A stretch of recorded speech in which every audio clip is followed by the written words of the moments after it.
안녕하세요. 함께 토지 고수를 경쟁하는 토지병장입니다.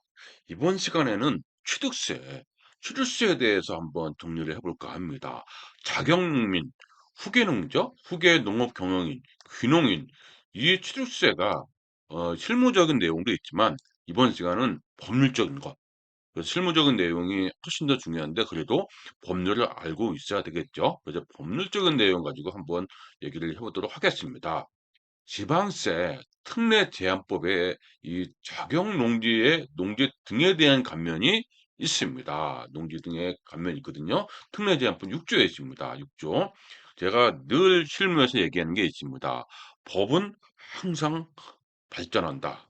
개정된다. 때문에 실무적으로 어떻게 접근해야 되는지 그 지혜가 훨씬 더 중요하다고 얘기하고 있습니다. 그 지혜가 되려면 많은 인사이트가 필요하겠죠. 그렇겠죠. 1번에 보니까 1항에 보니까 대통령령으로 정하는 바에 따라 농업을 주업으로 하는 사람으로서 2년 이상 영농에 종사하는 사람.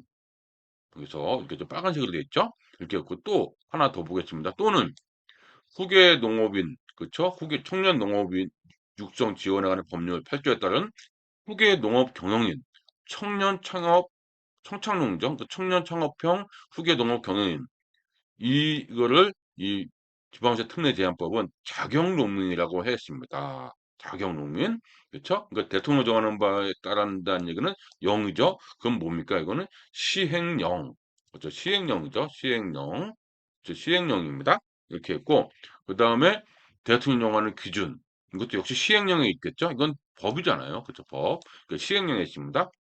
대통령령을 정하는 기준에 따라 직접 경작할 목적을 취득하는 자격이죠. 대통령령. 또 뭐 있어요? 또 시행령이네요. 여기만 해도 벌써 시행령이 3개나 있네요. 그죠? 대통령령으로 정하는 농지. 그 다음에 이하 이달에서 농지라고 하는 거죠. 이거는 및 관계 법령에 따라 농지를 조성하기 위하여 취득하는 임야.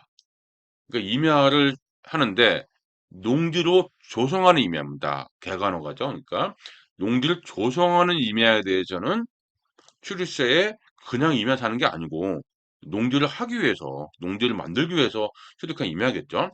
농지를 조성한 임야에 대해서는 취득세의 50%, 100분의 50이죠. 2026년 12월 31일까지 경감한다. 이렇게 되어 있습니다. 이거 계속적으로 연장됐죠. 이렇게 됩니다. 다만, 다음 어느 하나에 해당하는 경우에는 취득세를 추징한다. 일단 경감한다는 얘기는 뭡니까? 감면이죠. 감면, 감면입니다. 그러니까 면세가 아니고 일단 뭡니까? 감면을 한 다음에 어떤 추징 사유가 나오면 감면하는 것을 추징하는 거죠. 토해내는 거죠.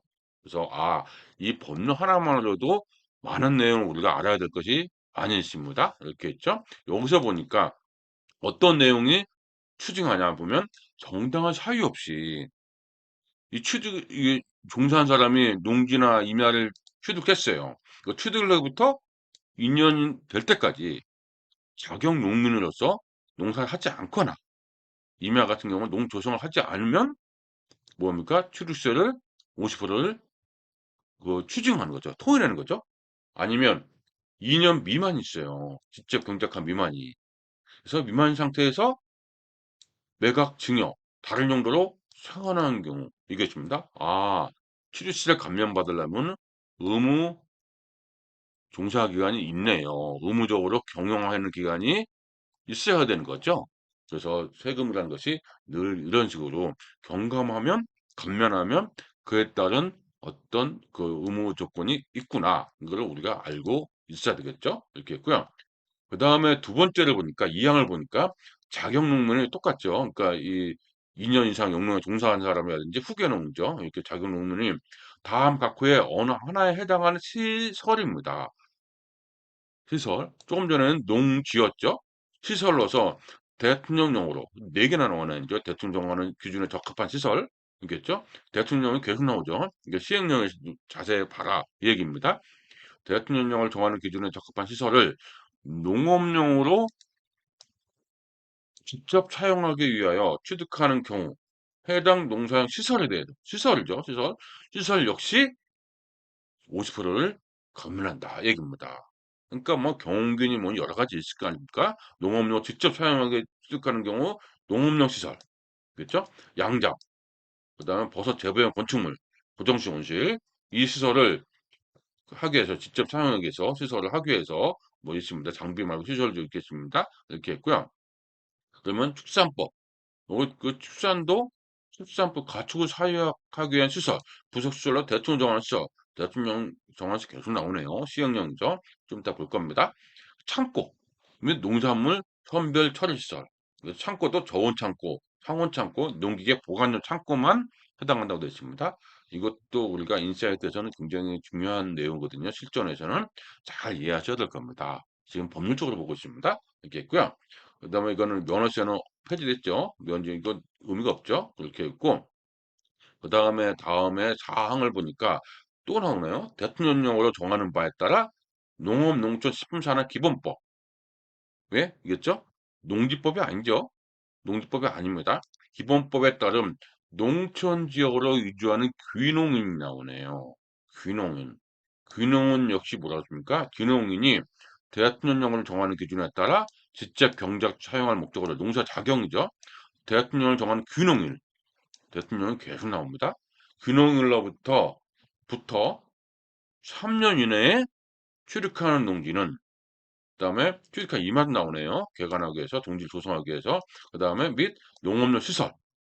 그러니까 3년이라는 게 중요하네요. 3년 이내에 출입하는 농지, 그죠? 농업용 시설에 대해서는 무엇입니까? 그다음에 취득을 60일 이내에 귀농이 되는 경우에도 포함하다고 했습니다. 먼저 사놓고 귀농하겠다는 것도 되는 거죠. 역시 이거는 2027년입니다. 그죠? 귀농에는 꽤 연장된 거죠. 50%를 감면한다. 이거 추진 요건 나오네요. 추진 요건 나옵니다. 이렇게 되어 있고, 그럼 정당한 사유 없이 뭐 어떤 추진 요건이 있냐면, 3년을 지나야 되는데, 3년 이내에 이사를 가버리면 되지. 3년. 3년 이내에 뭐 합니까? 이사 가는 거죠. 그 다음에 이유를 뭐라고 했습니까? 정당한 사유 없이 농지 임야, 시설을 취득에 속하는 과세연도 개설로 3년 이내에 소득이 넘으면 안 됩니다. 저 3,700만 원 넘으면 역시 추징한다는 거죠. 취득세.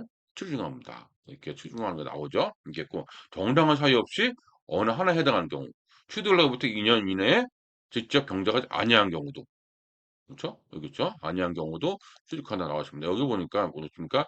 이런 경우에는 뭐 가음 어느 하나인 경우는 추징하되 3, 4, 5 해당하는 부분은 해당 부분에 한정하여 취득세를 감면한다고 했습니다. 3, 4, 5는 그러니까 이 2년 이내에 경작하지 않은 경우 그러니까 이렇게 했고 취득로부터 조성하지 않는 경우 시설인 경우 이런 경우는 해당 기간만 그래서 감면한다 뭐 감면한다 이렇게 나왔습니다. 균형운도 까다롭네요. 그죠? 3년은 뭐 합니까? 그러니까 균형이라는 게 뭡니까? 아, 농사를 짓겠다 하시는 거죠. 그러려면 최소한 3년은 해야 되지 않냐. 그런 뜻으로 봐야 될 것 같습니다. 알겠죠? 그러면 이 어떤 부업으로 같이 한다든지 이게 있습니다. 이게 좀 많이 어렵죠. 3년 동안 3,700만 원 유지해야 된다는 것이 쉽지는 않습니다. 쉽지는 않습니다. 그래서 우리가 실전에서 훨씬 더 중요한 내용을 많이 다루는 겁니다. 이렇게 있고요. 그 다음에 요번엔 뭡니까? 시행령입니다. 시행령. 그러니까 조금 전에 나왔던 그 대통령 그 법을 시행령을 전부 다 풀어야 되겠죠? 그러면 대통령령을 정하는 바에 따라 농업을 주업으로 하는 사람으로서 2년 이상 영농의 존상 사람. 이게 좀 전에 이게 뭡니까? 제가 빨간색으로 좀 전에 했겠죠? 이거죠? 그죠? 이 내용이죠? 이렇게 봤습니다. 그러니까 그 내용을 보면서 그 사람은 뭐냐? 대통령령을 정하는 바에 따라 주업으로 하는 사람이어서 2년 이상 영농에 종사한 사람이죠. 본인 또는 배우자. 그죠? 그다음에 세대별 중등급에 함께 그 제도를 한정한다. 따로 따르는 건 아니네요. 그렇죠? 따로 따르는 거죠. 배우자 중 한 명 이상이 취득을 현재 다음 각호 요건을 모두 갖추고 있는 사람을 말한다. 이겠습니다. 그렇죠? 최대의 한 명 이상이 이 다음 각호 요건을 모두 갖춘 사람은 그 뭐라고 합니까? 2년 이상 영농에 종사한 사람이다. 이렇게 됐습니다. 그게 뭐냐면 농지를 소유하고 있거나 기존에 임차해서 경작하는 방법으로 직접 2년 이상 농업에 종사를 해야 되는 겁니다. 이게 어떻게 확인할까요? 예, 농업 경치 등록을 하겠죠. 농대장하고 같이 그 2년 이상을 해야 되는 거죠, 직접. 그냥 말로만 하는 게 아니라 농업 경치 등록을 돼서 2년 이상을 해야 된다. 이건 당연한 거겠죠. 그다음 제촌도 돼야 됩니다. 제촌. 이로에 따른 농지 소재지인 이거 있죠? 그래서 이거 보니까 뭡니까? 이내에 거주할 것, 대천도 따져야 된답니다. 대천. 이렇게 나오죠? 대천도 있어야 되고, 그 다음에 직전 연도 농업의 종합소득금액이 3,700만 원 안 돼야 됩니다. 그렇죠? 그렇게 해야 취득세 감면을 할 수 있는 거죠. 그런 사람을 2년 이상 영농에 종사한 사람이다 하겠습니다. 그 얘기가 뭡니까? 이거 어느 하나만 갖추고 있는 게 아니라 이 항목 중에서 모두 갖춰야 됩니다. 모두. 2년 이상 종사하고 재천하고 소득은 3,700만 원입니다. 그렇죠? 그래서 굉장히 까다로운 편이죠. 이게 있고요. 이 항에 보니까 대통령령으로 정하는 기준, 그렇죠? 이랑 대통령령하는 기준이 어디에 나왔습니까? 여기 보니까 위에서 보니까 대통령령을 정하는 기준에 따라 농지, 지적 경작하는 목적을 추진하는 그렇죠? 대통령 정하는 농지하고 기준이죠. 그 기준이 뭐냐면 어떤 기준이 있냐면 그것도 되려면 어떻게 되냐? 여기 나오죠. 그래서 정하는 기준이란 농지 임야의 소재지가 도시 지역이 아닌 것, 개발 제한 것과 녹지정을 제외하고, 그러니까 주거지역, 상업지역, 공업지역에 있는 것이 아니란 얘기네요. 그다음에 이게 뭡니까? 정말 가감 갖고 모두 갖춘 겁니다. 역시 제촌. 그다음에 또 중요한 것이 뭡니까? 무한정으로 취득하면 안 되겠죠? 본인 또는 배우자가 소유하는 농지 임야, 도시 지역 안에 농지 임야를 포함한다는 거죠. 알겠죠? 그다음 본인 또는 배우자가 서로 취득한 농지 및 임야 모두 합한 면적이 논밭 과수원은 1,000만 평방미터. 그다음에 농업진흥지역 안에 논밭 과수원은 20만 평방미터로 한다. 이거 넘으면 또 안 된다는 거죠. 그렇죠? 목장 용지는 25만 제곱미터, 임야는 30만. 초과할 경우는 초과 보름을 경감 대상에서 제외한다. 알겠습니다. 많이 사면 좋은데 그거 초과하는 경우에는 제외한다는 거죠. 그러니까 이 3만 3천이다. 3만까지는 뭡니까? 경감되지만 그 이상은 안 된다. 그렇죠. 그 이상은 제외한다. 이렇게 나와 있습니다. 면적 요건도 있네요. 면적 요건. 면적 요건. 근데 이게 뭡니까? 이거 완전 대농이죠. 분농이죠. 분농. 분농이죠. 수입세 때문에 못 산다? 그건 아니죠. 살 수 있으면 사야죠. 분농인데 대농인데. 그렇죠. 대농이죠. 이렇게 보시면 될 것 같습니다. 이런 얘기가 실전입니다. 실전. 이거는 법률 내용입니다. 법률 내용을 우리도 알고 있어야 되기 때문에 제가 보는 겁니다. 그 다음에 대통령령으로 정하는 농지가 나왔습니다. 이게. 그래서 이게 보니까 대통령 정하는 농지니까 지방세법 시행령에 따른 농지입니다. 대통령 정한 이게 대통령 정한 농지가 위에 이렇게 나오죠. 대통령 정한 농지 이렇게 위에 나오는데 이게 뭐라고요? 농지법이 아니고 지방세법 시행령 21조에 따른 농지래요. 그게 제가 따로 뽑으니까 이거 됐습니다. 시행 21조. 그래서 다음 강목에 따른 농지를 다음 각각의 토지를 한다. 출입 당시 공부상 지목이 논밭 과수원 토지로서 실제 농작물의 경작이나 산산식물 재배에 이용되고 있는 토지. 이거 휴경은 안 되네요. 휴경은 안 되네. 그죠?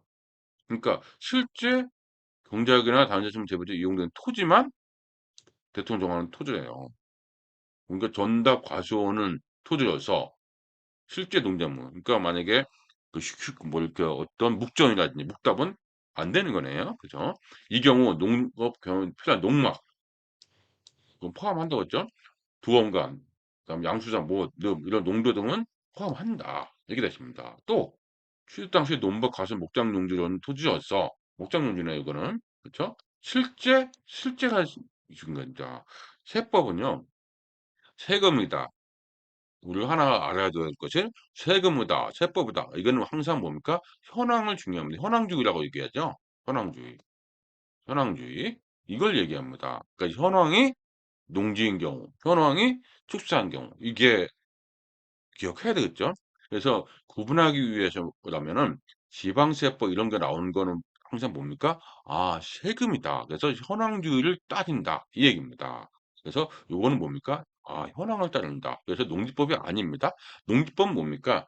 농지만 소유하고 있으면 농지였죠. 천재검토 이상의. 근데 그게 아니라는 얘기입니다. 그런 얘기가 중요한 내용이죠. 대통령령을 정하는 기준에 적합한 시설. 시설입니다, 이번에는. 다음 요건은 모두 갖춘 농업용 시설을 말한다. 그다음에 도시지역 외의 지역이고, 그죠? 도시지역 외의 지역이네요. 제촌입니다. 도시지역 외의 지역은 뭡니까? 농업용 시설 소재지가? 그러면 자연 녹지지역은 도시지역일까 아닐까요? 도시지역이죠. 그건 예외입니다. 있겠고요. 그다음 대통령령을 정하는 시설. 다음 갖고 시설 말한다. 사회수자율, 재배출 정화제 이런 거 있죠. 이렇게 있고요. 요렇게 보시면 될 것 같고 그다음 6번에 보니까 균형이 나오네요. 대통령령을 정하는 바에 따라 이것 따른 농업을 균형인은 어떤 사람이 균형이냐? 그래서 모두 다음 요건 모두 갖춘 사람이에요. 뭐냐? 농촌 요건이 있어야 되겠죠. 아무나 균형인이 뭡니까? 실제로 도시생활 하면서 농사 안 지는 사람이죠. 그런 사람이 농사를 짓겠다고 하는 사람은 균형인 아닙니까? 그죠?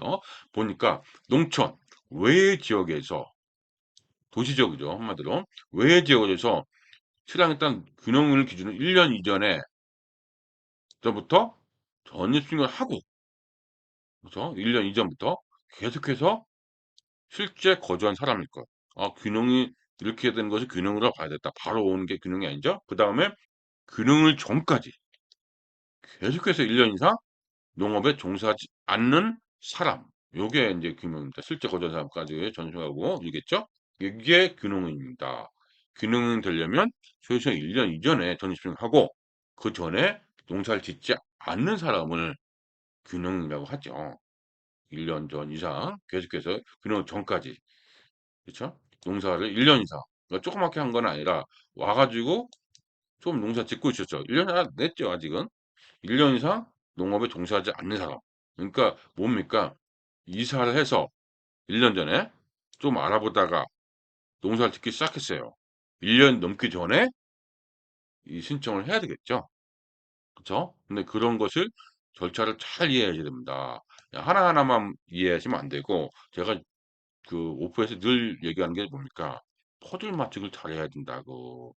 이게, 이 세금과 돈에 관련된 것은요, 꼼꼼하지 않으면 의외로 구멍이 납니다. 빵꾸가 난다는 얘기죠. 그래서 나서 오히려 나는 해당되는 줄 알았는데 해당이 안 된다. 이런 사례가 정말 많습니다. 우리는 그걸 조심해야 되겠죠. 이렇게 있고요. 대통령령을 정하는 기능은 뭡니까? 전입신고를 하고 거주를 시작한다. 동시에 충족. 이게 하고는 뭡니까? 엔드죠. 전입신고만 한다든지 거주한다든지 이게 아니라 전입신고를 하고 거주한 날 시작한 날을 말한다. 이게 균형이죠. 이렇게 있고요. 나머지는 이렇게 있고 여기서 1,700만 원 나오네요. 그래서 나머지 한번 보시면 되는 내용입니다. 이게 뭡니까? 자격농민하고 앞에서 정리하면 뭡니까? 자격농민, 후계농, 귀농민 출유세 감면 내용입니다. 알겠죠? 법률적인 내용인데 쭉 정리하시면 어려운 내용 아닌데 이게 뭡니까? 법이라는 것이 군데군데 있다 보니까 이게 따라가다 보면은 놓치는 경우가 많이 있어요. 놓친다는 얘기는 뭡니까? 이것만 보니까 되는구나 했는데 나중에 보니까 법을 시행령을 보니까 또 딴 조건이 있고 어디를 보니 규칙의 조건이 있고 조례가 있고 뭐 이런 경우가 굉장히 많거든요. 근데 그런 경우를 놓치지 않으려면 어떻게 됩니까? 정확하게 이런 구분을 할 수 있어야 되는 겁니다. 그래서 법이 눈에 들어오기 시작하면 법률적으로 어떻게 우리가 풀어갈 수 있는 것도 알 수가 있거든요. 하지만 우리가 더 중요한 건 뭐라고 제가 앞에 얘기했습니까? 법률보다 더 중요한 것이 실전 실무에서 어떻게 해석해야 되는지, 그래서 나는 어떤 식으로 응용해서 풀어가야 될지, 이게 더 훨씬 더 중요합니다. 왜? 법은 계속 변하기 때문에 법은 해석할 수만 있으면 되고, 어디에 뭐가 있더라 하면 되는 거지, 그걸 가지고 암기하는 사항이 아니란 얘기죠. 저는 늘 암기하지 않는 게 좋다. 다만 어떤 걸 암기해야 됩니까? 제가 그래도 암기한다는 것은 경험이죠. 그 타인의 경험, 그다음 실무 이런 거는 암기해야 되는데 저절로 암기해야 됩니다. 왜? 스토리이기 때문에. 스토리가 뭡니까? 어떻게 시작해서 어떻게 추측해서 어떻게 해서 어떻게 풀고 있다. 그러니까 하나하나 이렇게 이거 지식이 아니라 이 스토리를 진행하죠. 스토리를 이해하면은 어떻게 됐습니까? 이런 내용들을 저절로 간접적으로 어떻게 됩니까? 이해가 되고 기억에 남지요. 이런 거는 뭡니까? 기억에 남지 않습니다. 잘 겠죠. 그 스토리로 항상 정리하신 것이 중요하다고 늘 강조하고 있습니다. 알겠죠? 이번 시간에는 근홍은하고 그다음에 자격농민이죠. 그 자격농민 있죠. 자격농민은 2년 이상입니다. 근홍은은 3 년이고 그쵸? 그다음 시설도 있고 그래서 그런 것들을 출세 감면을 한다. 근데 감면이 있으면 그에 따른 의무 기간도 있고 어떤 준수 사항도 있다. 이런 내용으로 정리를 했으면 하네요. 그러면서 우리는 실전에서 히스토리 중심으로 우리 투자에 관련된 그다음 실전에 관련된 내용을 정리하면 좋은 투자 팁이 아닐까 싶습니다. 이상 취득세 감면 50%입니다.